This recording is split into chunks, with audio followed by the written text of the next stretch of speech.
जैन साहब दिल्ली प्रदेश अध्यक्ष कांग्रेस के जो आए हुए थे, उन्होंने आपको क्या कहा, क्या आश्वासन दिया, जरा विस्तार से बताएं।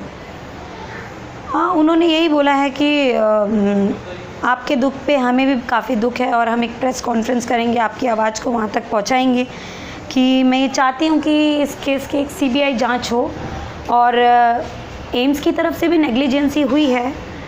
मैं ये नहीं कहती कि एम्स ने हत्या कर दी है। एम्स कुछ तो एम्स के अंदर हुआ है, वो मेरा कहने का नहीं है। मैं चाहती हूँ कि सीबीआई जांच हो और सच सबके सामने आए। मुझे, मेरे बच्चों को। आप मानते हैं कि एम्स हॉस्पिटल की लापरवाही हुई है?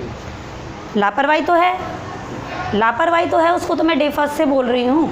जिस व्यक्ति को 4th फ्लोर पे आपने एडमिट किया था, 4th फ्लोर से 1st फ्लोर पे लाना, 1st फ्लोर से आईसीयू में लाना, उस व्यक्ति का आईसीयू से 4th फ्लोर पे वापस कैसे पहुंच जाना? सिक्योरिटी कहाँ थी उस समय पे? सिक्योरिटी कहाँ थी? और यदि आप कहते हैं कि वो भाग रहे थे, दौड़ रहे थे और उन्होंने जंप मार ली, सुसाइड कर ली, आप फुटेज दिखा दीजिए। आप मेरे क्या चाहते हैं इस केस में? मैं इस केस में यही चाहती हूँ कि फ़र्स्ट ऑफ ऑल मेरे हस्बैंड हेल्थ रिपोर्टर थे, उन्होंने कोरोना की पूरी रिपोर्टिंग करी है। कोरोना की रिपोर्टिंग करते करते वो गए हैं, सब फर्स्ट ऑफ ऑल उनको कोरोना योद्धा घोषित किया जाए।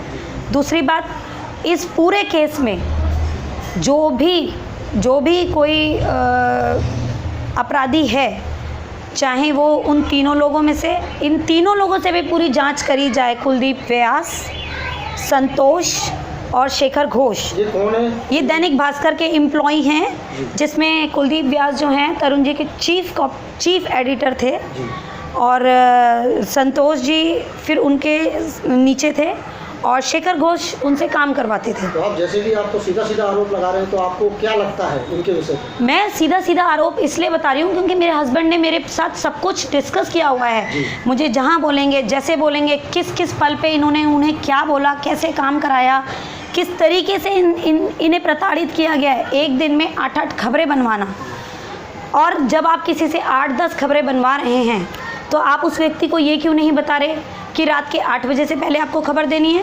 और जब वो खबर बना के देता है तो कहते हैं बाबू अब खबर नहीं चाहिए, खबर तो 8 बजे से पहले देनी चाहिए थी। जब वो व्यक्ति अगले दिन अपना प्रोटोकॉल मेंटेन करता है कि मुझे 8 बजे से पहले खबर देनी है, वो एक दिन में 10 खबर बना के देता है, जिसमें नोएडा इतनी, जहाँ उनका कोई लॉकडाउन का टाइम है, कोई नोइंग नहीं है, कहाँ जाएंगे, कैसे करेंगे, लोगों से कैसे मिलेंगे, नोएडा की 8-8, 10-10 रिपोर्ट बना के देना, उसके साथ साथ दिल्ली का एजुकेशन की पूरी रिपोर्ट्स भेजना, और उसके बाद नेक्स्ट डे जब अखबार को उठाना तो एक भी खबर का ना छपना।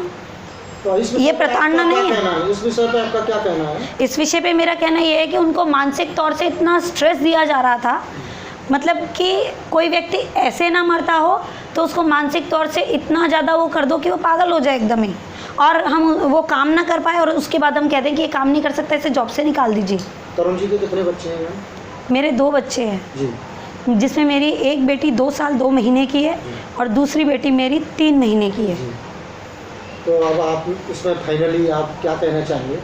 मैं इसमें फाइनली यही संदेश देना चाहती हूँ कि जो मेरे पति के साथ हुआ है ऐसा किसी के साथ ना हो, और एक न्यायिक, ठीक है, मैं डॉक्टर हर्षवर्धन जी का तहे दिल से धन्यवाद करती हूँ कि उन्होंने एक बोर्ड गठन किया एम्स के अंदर और जो इसकी पूरी जांच कर रहा है। उसके साथ साथ में उनसे एक अनुरोध मेरा और भी है कि इसकी एक सीबीआई जांच करानी चाहिए, मेरे पति को कोरोना योद्धा घोषित करना चाहिए, और दैनिक भास्कर के अंदर जो साजिश चल रही थी, दैनिक भास्कर के अंदर जो एम्प्लॉई उनके साथ साजिश कर रहे थे, जिनका हॉस्पिटल के अंदर जाके मिलना, हॉस्पिटल प्रशासन से मिलना, वो सब क्या था, ये सारी जांच होनी चाहिए। उन लोगों को भी नहीं छोड़ना चाहिए।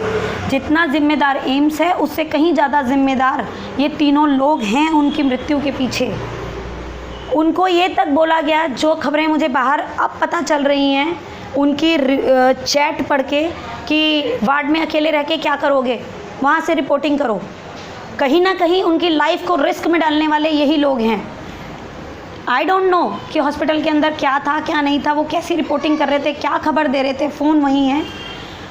एक फॉरेंसिक जांच कराई जाए फ़ोन की कि फ़ोन के अंदर ऐसा क्या बन रहा था। जैसे कि मैम आपने सारी घटना का बड़े विस्तार से बताया, मैं एक चीज़ आपसे पूछना चाहता हूँ, ये कितनी तारीख की ये कोरोना इनको पॉजिटिव आया था? अराउंड आई थिंक सो कि 21 तारीख को हमने एक कोविड टेस्ट कराया था।